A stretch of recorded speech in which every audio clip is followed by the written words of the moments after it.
Welcome back to the Takeout. Welcome to the Conversation Corner. You know, sometime next year, maybe early on, we might have a Nerd Alert graphic and sound, because this is a Nerd Alert segment, and I love Nerd Alert segments because I'm a nerd. First time in more than 2 decades, there is a new hard copy update to the Merriam-Webster Dictionary.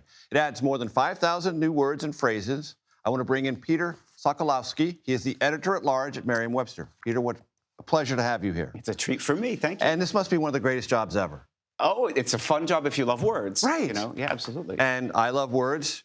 Tell me about how do new words, idioms, phrases make it from here to there?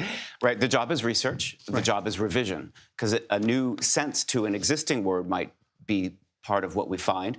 We scour text. If something is used by many people, if it's used in print, for example, many times, we will clock it, we will notice it, we will seek citations, what we call them citations, evidence of their use, and especially evidence of their use in very big publications, which means a broad audience is intended for that word. The editors and the writers think that their readers should know this word or will know this word.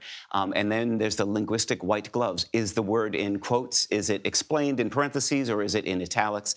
Once we see those things come off, that means people think this is a word that a fluent speaker will know. That's the moment it goes in the dictionary. So hard pass, we mentioned that going to break.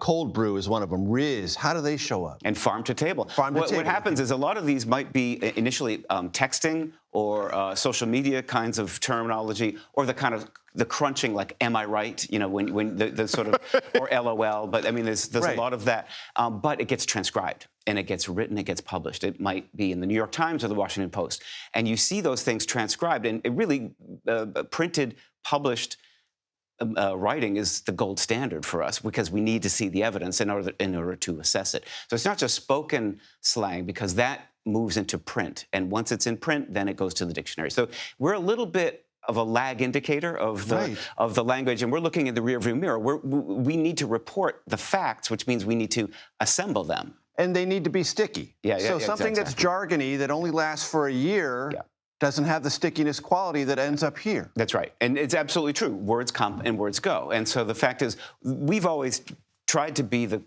record of the current active vocabulary of American English. And active is the key word. You know, is the word really in use? Is it just a fad? Is it just, you know, or is it connected to a movie or to something that will go away? Is there any 1 or 2 or 3 phrases, idioms, or words that you like most that have been added? I love the word petrichor, which is new to this. Do you know that word? I do not. Yeah, it's interesting because it's a word that's been floating around in my life for a couple of decades, and I always used to think... What's it mean? Petrichor is the smell of the earth after rain. So the smell that you just, or sometimes you step out on a city street on a summer night and it's rained, that has a distinctive odor, and there's a chemical process, and that is a distinctive nameable odor, and petrichor is the name with the CH, petrichor. And I always used to think it was a kind of a false word, because it was always the answer to the question, did you know we have a word for this smell? But now I see that word used in fluent writing and in fluent speech without explanation, and it's a word. And I'm gathering it can be modified. There could be an urban petrichor and a rural petrichor. And you know, because we've lived it, and it's a name for a real thing. And what's Riz? Riz charisma. I mean, it's sort of a short part of... That's why I don't know anything about it. Yeah. And did we need cold brew?